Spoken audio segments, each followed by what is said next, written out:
అంటే మాధురి గారు మీకు మీ లైఫ్‌లో ఒక అసంతృప్తి, ఒక వాక్యూమ్ అనేది ఉండొచ్చు.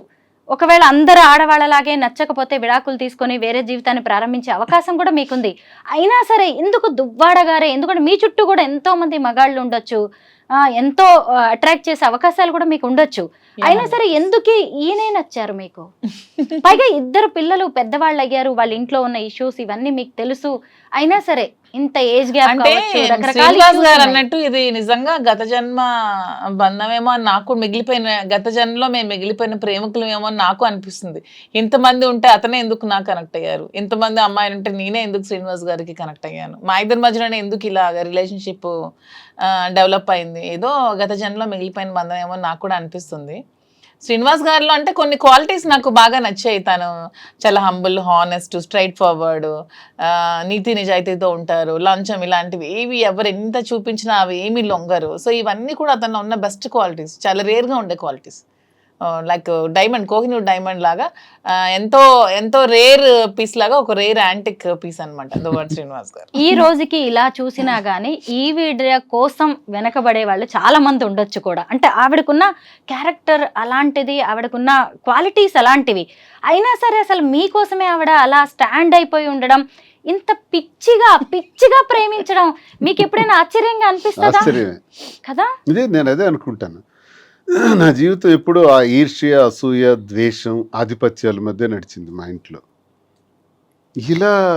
ఇలాగే వెళ్ళిపోతానేమో. నేను కొన్నిసార్లు అనుకున్నాను, ఏంటబ్బా ఈ కుటుంబ జీవితం నాకు ఇలా ఉంది, పిల్లల కోసం బాధ్యత వహిస్తూ చాలా ఓర్పు సహనంతో ఉన్నాను, ఇలాగే రహస్యంగా వెళ్ళిపోవాలి. కొంత జీవితం అయిన తర్వాత నేను ఏమనుకునేవాడిని అంటే ఎక్కడికైనా ఆశ్రమానికి వెళ్ళిపోదాం అనుకునేవాడిని. లేదు, ఎక్కడైనా ఒక 5 ఎకరాల ల్యాండ్ తీసుకొని నీట్గా ఒక చిన్న కుటీరం వేసుకొని ప్రశాంతంగా ఒక్కడనే ఉంటాను, వ్యవసాయం చేసుకొని ఎవ్వరికీ రానివ్వను, నేను ఒక్కడిని ప్రశాంతంగా బ్రతుకుతాను, నాకు ఒక్కడిని కావాలి, ఏకాంతం కావాలా. విసిగిపోయాను అనమాట ఇంటి వ్యవహారాలకి. అలా విసిగిపోయి నాకు, లేదా ఎక్కడికైనా వెళ్ళిపోదాం దూరంగా, ఇంక అయిపోయి 60 సంవత్సరాల తర్వాత ఇంక ఇదంతా క్లోజ్ చేసేద్దాం అని అనుకున్న నాకు మళ్ళీ ఆశలు చిగురించి నాకు ఒక ప్రేమ అంటే ఏంటో నాకు కూడా అర్థమయ్యేటట్టు, తెలిసేటట్టు, అది కూడా భగవంతుడు నాకు ఇచ్చాడంటే ఆ వెంకటేశ్వర స్వామికి ఏ జన్మలో నేను ఆ స్వామిని నమ్ముతాను ఎక్కువగా. నిత్యం నేను స్వామినే ప్రార్థిస్తాను. నా ఇలవెల్పు స్వామి ఇచ్చిన ఇదే నాకు అని నేను భావిస్తాను. తోటి మగవాళ్ళు కూడా ఈర్ష్య పడే అంత అదృష్టం మీది ఎస్, కదా. అన్నిటినీ డబ్బులతో కొలవలేమో మాధురి గారు. డబ్బు కాదు ఇక్కడ, డబ్బు ఈ రోజులు ఎవరు సంపాదించట్లేదమ్మా, ప్రతి ఒక్కరు డబ్బులు నా సంపాదించారు. దగ్గర ఏముంది ఇప్పుడు అలా అంటే నిజమే. అంతే కదా. నిజంగా అసలు అంటే ఈవిడ అమాయకురాలు అనిపిస్తుంది ఇక్కడ చూసినప్పుడు, మీరు మాత్రం లక్కీ అనిపిస్తుంది. అలా మాట్లాడుతూనే ఉంటారు కానీ అంటే ఆవిడ ఎక్కడ లెక్కలేసుకోలేదండి నేను గమనించినంత వరకు. 100% true. నిలబడాలని చూస్తుంది. ఇప్పుడు మా ఇంట్లో జరిగిన సంఘర్షణ తర్వాత ఈయనకు నేను తోడుగా ఉంటానని ఒక డెసిషన్ తీసుకున్నాను. అంతే. నేను ఒంటరిగా ఏం చేయాలో అర్థం కాని పరిస్థితిలో ఈమె తోడు నాకు ఒక ఆసరాగా దొరికింది అనమాట, ఒక చీకట్లో వెలుగులాగా. అలా దగ్గరైంది. అది ఆ కారణం ఏంటంటే ప్రేమ, హిడెన్ లవ్, ఎక్కడో ఒక దగ్గర బయటపడినటువంటి ప్రేమ ఉంది. అది మా మధ్య ఈ స్థితికి దారితీస్తుంది తప్ప అందరూ ట్రోల్ చేసేటట్టు మేమేదో స్వార్థపూరితంగాను ఇంకొక దురాశ ఆశలతోనో ఇది చేయలేదు. మా పరిస్థితులే మాకు ఈ స్థితికి దారితీసాయి. ఇందులో ప్రేమ అన్నది మాకు ఇంత బలంగా మమ్మల్ని దగ్గర తీసింది. ఈ ప్రేమతో దగ్గరైనటువంటి మేము ప్రజలకు కానీ, మా మీద ఆధారపడిన పిల్లలకు కానీ మేము పూర్తిగా భరోసాగా ఉండాలి. ఏదైతే ఇంక శేష జీవితం ఉంటుందో ఆ జీవితంలో మరిన్ని మంచి వ్యాపారాలు చేయాలి, మరింత మందికి ఉపయోగపడాలి, ఒక విమెన్ ఎంటర్ప్రెన్యూర్గా ఆమె నిల్చోబెట్టాలి. నేను అన్నీ చూశాను.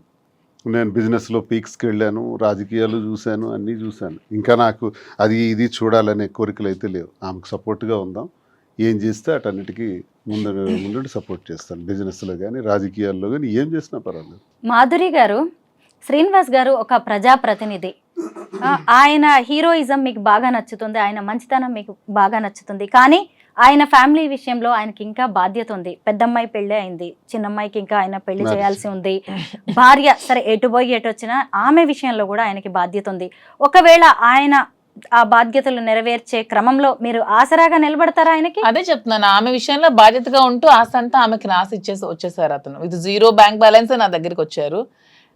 తను ఒక బాధ్యత పెట్టుకున్నారు. చిన్న పాప పెళ్లికి వాళ్ళు తను ఫైనాన్షియల్ గా అంతా ఇచ్చేసినా సరే తండ్రిగా నా బాధ్యత నేను నిర్వర్తించాలని నాకు అడిగినప్పుడు తప్పకుండా చేద్దాము, మీరు ఎలా చేయాలంటే అలా చేయండి అని చెప్పి నేను కూడా అతనికి సపోర్ట్ చేయడం జరిగింది. ఆ విషయంలో నేను ఎప్పుడు కూడా అతనికి అడ్డు చెప్పేదే లేదు.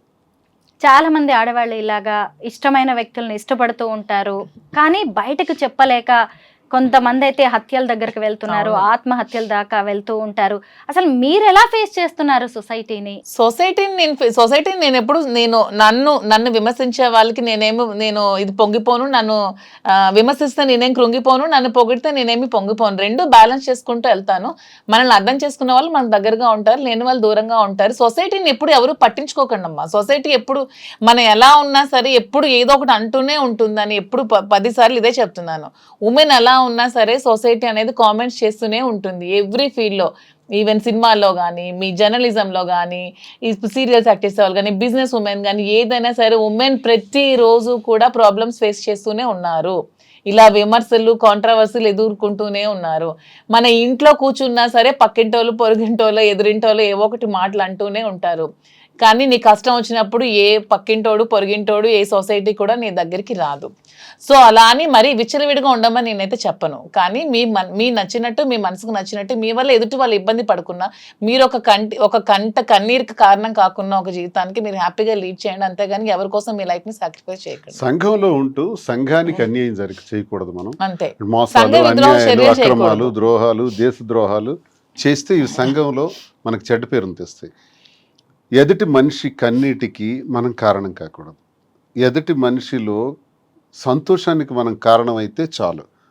ఆ సంతోషానికి కారణం కాకపోయినా పర్వాలేదు, కానీ కన్నీటికి మాత్రం కారణం కాకూడదు. ఈ ప్రిన్సిపల్స్ మనం ఎప్పుడైతే ఉంటామో, వ్యక్తిగత విషయాలకి ఈ ప్రిన్సిపల్స్ ఉన్నప్పుడు వ్యక్తిగత విషయాలకు సంబంధం ఏంటి? ప్రతి జీవితంలో కూడా మీరు అన్నట్టు చాలామంది మెన్ చాలామంది మగాళ్ళకి భార్యాబాధితులు ఉన్నారు, కుటుంబపరమైన ఇబ్బందులు ఉండేవాళ్ళు ఉన్నారు, మానసిక రోగాలతో బాధపడుతున్న వాళ్ళు ఉన్నారు, ఆర్థిక ఇబ్బందులతో ఉన్న వాళ్ళు ఉన్నారు, ఎన్నో సమస్యలతో ఉన్న వాళ్ళు ఉన్నారు. అలాగే మహిళలు భర్త వేధింపులతో బాధపడుతున్న వాళ్ళు ఉన్నారు, అలాగే కుటుంబ సంబంధాలతో బాధపడుతున్నటువంటి వాళ్ళు ఉన్నారు. ఇవందరూ ఈ సమస్యల మధ్య వాళ్ళ వ్యక్తిగత జీవితాల్లో ఏదో ఒక నిర్ణయం తీసుకోక తప్పదు. ఒక కోణం ఉంటుంది, అది తప్పు కాదు. అది వాళ్ళ వ్యక్తిగత పరిస్థితులను బట్టి వాళ్ళ నిర్ణయం తీసుకున్నారు. తీసుకున్నంత మాత్రాన్ని ఇది సమాజానికి సంబంధించినటువంటి విషయంగా భావించి ఆత్మహత్యలకు ఇంకో రకంగాను జీవితాన్ని త్యజించడం అన్నది దుర్మార్గం. ఇలా ఎవ్వరు చేయకూడదని నేను కోరుకుంటున్నాను. మళ్ళీ మళ్ళీ మనం పుట్టాం, ఒకసారి పుడతాం. సైంటిఫిక్గా ఆలోచిస్తే ఈ పుట్టిన జీవితం చాలా చిన్నది. ఈ చిన్న దానిలో సంతోషంగా ఉండడానికి ప్రయత్నించాలి, ప్రేమతత్వంతో ఉండడానికి ప్రయత్నించాలి. ఎవరి ఇష్టం వాళ్ళది, ఎవరి వ్యక్తిగతం వాళ్ళది. నీ మనసుకు నచ్చిందా, నీ మనసుకు నచ్చినట్టు నువ్వు చెయ్యి. ఒక సినిమాలో మహేష్ బాబు అంటాడు, you are the hero of your life. నిన్ను నడిపించుకునే శక్తి నీలోనే ఉంటుంది. అల్టిమేట్గా నీ విజయానికి నువ్వే కారణం, నీ పతనానికి నువ్వే కారణం, పక్కోడు కాదు. సో మనం జీవితాన్ని మనం చక్కగా నడిపించుకుందాం. ఇందులో ఒకరికి బాధ కలిగించకుండా ఉండాలనుకునే నీ ప్రిన్సిపల్ నువ్వు పెట్టుకుని అన్నీ చేసుకోయే నష్టం లేదు. ఇదేం తప్పు కాదు. దీన్ని రహస్యంగా మాధురి ఎవరో నాకు తెలియదు, శ్రీని ఎవరో నాకు తెలియదు అని తను అనేయచ్చు, తప్పించుకోవచ్చు. అందరూ చేస్తున్నది ఇదే. మేము అలా చెప్పదలుచుకోలేదు. చేసింది స్పష్టంగా క్రిస్టల్ క్లియర్గా. నేను పొలిటీషియన్ అయినా, రాజకీయాల్లో ఇలా ఉండకూడదు, ఇలా మాట్లాడకూడదు, ఇలా చేయకూడదు అనుకునే వాళ్ళకి కూడా నేను చేసింది స్పష్టంగా చెప్పాను. మీరు చేసింది చెప్పలేకపోతున్నారు. మీ షర్టు విప్పితే ఉన్న మచ్చలన్నీ కూడా తెలుస్తాయి. నా షర్టు విప్పాను కాబట్టి నా మచ్చల గురించి విమర్శకులు మాట్లాడుతున్నారు. విమర్శకులు మీ షర్ట్లు కూడా విప్పితే మీ మచ్చలు కూడా బయటకు తెలుస్తాయి. దయచేసి విమర్శించి మీరేదో స్వర్గం నుంచి దిగి వచ్చినట్టు మాట్లాడద్దు. ఇలాంటి విమర్శల వల్ల చాలామంది జీవితాలు త్యజించుకుంటున్నారు, ఇలాంటి మాటల వల్ల. అలాంటి వాళ్ళకి మేము ఉదాహరణగా ఏం చెప్తున్నాం అంటే ధైర్యంగా ఉండండి, ఎవరిని ఖాతరు చేయకండి, విమర్శల్ని పక్కన పెట్టండి. విమర్శించేవాడు పనికి మాలిన వాడు, చేతగాని వాడే విమర్శిస్తాడు. మహిళా